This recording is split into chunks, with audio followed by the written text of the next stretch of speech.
अस्सलाम वालेकुम friends, NTS stress की तरफ से आपको अपने चैनल में खुशामदीद कहता हूँ।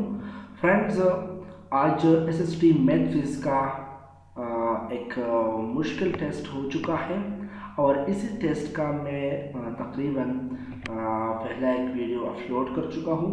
अगर आपने वो पहला वीडियो नहीं देखा तो प्लीज़ जाए वो वीडियो भी देख लें। तो इसके साथ मैं इस वीडियो में जो दूसरा पार्ट है इसमें अब मैं कंप्लीट करूँगा। तो लेट्स स्टार्ट करते हैं क्वेश्चन नंबर 46 से। इस पेपर में ये क्वेश्चन नंबर 46 है, an telescope what is objective and eyepiece focal length. ये क्वेश्चन कहते हैं कि ऑब्जेक्टिव और आई पीस के लिए हम कौन से फोकल लेंथ वाले लेंस को यूज करें। इफ मैग्निफिकेशन इज 5, अगर मैग्निफिकेशन 5 है and lens separation is 24 centimetre. अगर लेंस के दरमियान ये जो एक आई पीस होता है, टेलीस्कोप में दो लेंस हम यूज करते हैं, एक होता है आई पीस जबकि दूसरा होता है ऑब्जेक्टिव लेंस। तो इन दोनों को हम पैक्स करते हैं तो इनके दरमियान एक सेपरेशन रहता है, तो इसको हम कहते हैं सेपरेशन डिस्टेंस।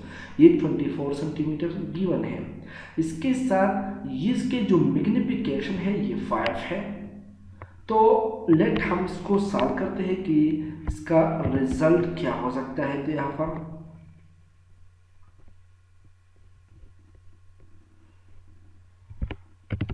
तो ये है हमारे साथ मैग्निफिकेशन जो गिवन है 5। इस तरह F0 और FE को फाइंड करना है, जबकि according to condition F0 plus FE is equal to 24 centimetre. यहाँ पर F0 focal length of object है जबकि FE focal length of eyepiece है। तो हम टेलीस्कोप को इस तरह फिक्स करते हैं कि या इसको एडजस्ट करते हैं कि इनके जो सेपरेशन डिस्टेंस है ये इन दोनों के फोकल लेंथ के सम के बराबर होते हैं। तो यह है 24 सेंटीमीटर। अब मैग्निफिकेशन के लिए फार्मूला है m is equal to F0 divide by FE। तो ये गिवन है 5 का, तो आप सिंपल यहाँ पर मल्टीप्लिकेशन कर दें तो F0 is equal to 5 FE। अब इसको पुट कर दें इस फर्स्ट इक्वेशन में, तो आपके साथ F0 की जगह 5 FE plus FE is equal to 24, तो ये 6 FE 24। आप इसको फिर डिवाइड कर दो तो आपके साथ जो रिजल्ट होगा ये है FE is equal to 4 centimetre. अब आपने इस तरह करना होगा कि इस FE को पुट कर दो इस फर्स्ट इक्वेशन में, तो आप FO को भी फाइंड कर सकते हो। तो यहाँ पर इसको पुट कर दो तो आपके साथ जो रिजल्ट रहेगा FO is equal to 20 centimetre.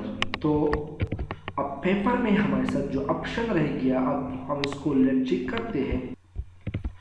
तो यहाँ पर जो रिजल्टेंट है FE इज इक्वल टू 4 है, जबकि ये FO 20 है। तो I think option D is correct. अगर ये FO है तो 20 सेंटीमीटर है, जबकि FE हमारे साथ है 4 सेंटीमीटर, तो ऑप्शन डी करेक्ट है।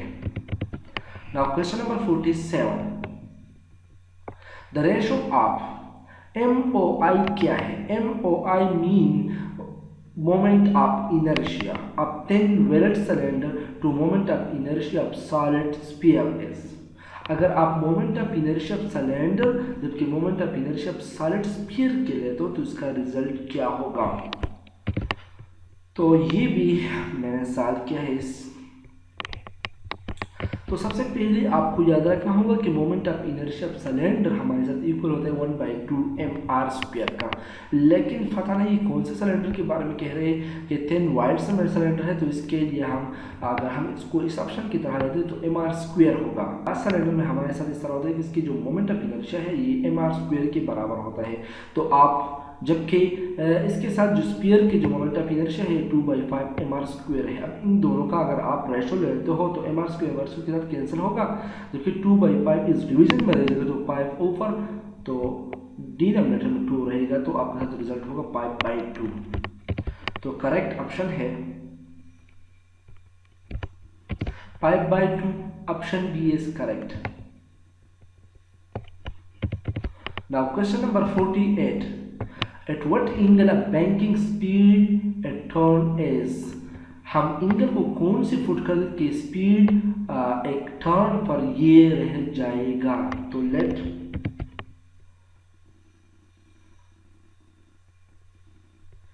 ये इसको हम कहते हैं बैंकिंग अप करो। आपने बाज़ औक़ात इस तरह देखा होगा कि जब टर्न होता है तो गाड़ी के लिए ये मुश्किल हो जाता है कि वो टर्न ऐसी ले ले। तो इसी के लिए जो रोड इंजीनियर्स होते हैं वो इस तरह करते हैं कि जो buyer side of the road है इसको थोड़ा सा ऊपर करते हैं सम स्मॉल एंगल पर, जबकि जो जिसका जो अंदर वाला पार्ट है इसको थोड़ा सा नीचे रखते हैं। तो इसके साथ एक स्लोप की तरह एक रीजन है जिसको हम कहते हैं बैंकिंग अप रोड। ये फिगर में आप देख रहे हो इस तरह, ये फिगर भी आपको ये आइडिया प्रोवाइड कर सकता है। ये फिगर को आप देख लो तो ये भी आपको ये आइडिया प्रोवाइड कर सकता है। तो अब मैं इसको इस तरह सॉल्व कर सकता हूँ कि ये अगर एक गाड़ी है तो इस पर एक फोर्स होता है नॉर्मल जो रोड की इस गाड़ी पर है अपवर्ड को, इसको हम कहते हैं एफ एन, या जस्ट हम इसको एन से रिप्रेजेंट करते हैं। अब अगर ये गाड़ी सीधा नहीं है थोड़ा सा एंगल थीटा पर है, क्योंकि रोड के ये इस साइड जो बाहर साइड थोड़ा सा ऊपर है जबकि ये साइड थोड़ा सा नीचे है। तो अब इस गाड़ी पर जो नॉर्मल फोर्स होगा ये इस डायरेक्शन में होगा। तो अगर हम इसका 2 डायरेक्शन में तो एक होता है इस डायरेक्शन में जबकि एक होता है ये डायरेक्शन। तो इसको हम कहते हैं एन कास थीटा, जबकि जो ये डायरेक्शन है ये होता है एन साइन थीटा।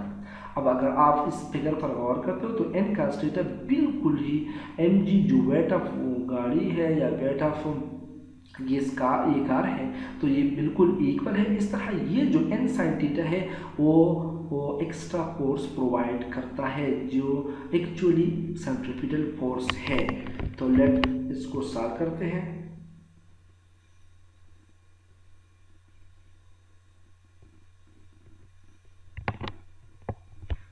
तो जैसे कि आपने फिगर में देखा N cos theta is equal to M G, N cos theta किसके बराबर होगा एम जी की, जबकि N sine theta is equal to M V square divide by are.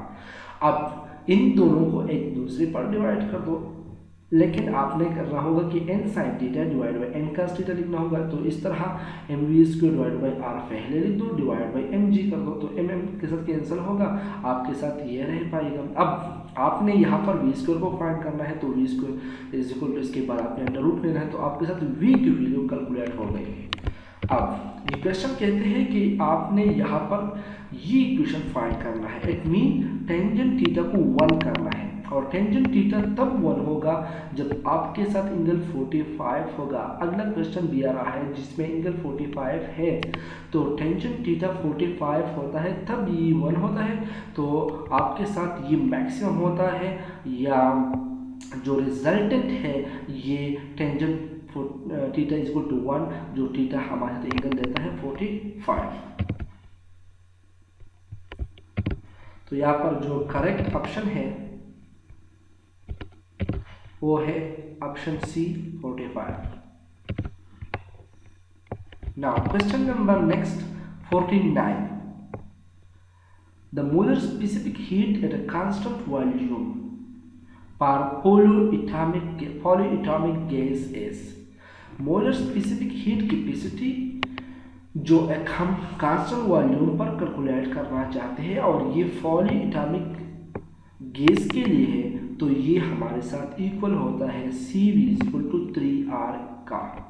ये भी इसका सिंपल कैलकुलेशन है, बहुत डिफिकल्ट नहीं है, जिसको हम कैलकुलेट कर सकते हैं CP equal to CV plus R से। Now question number 50.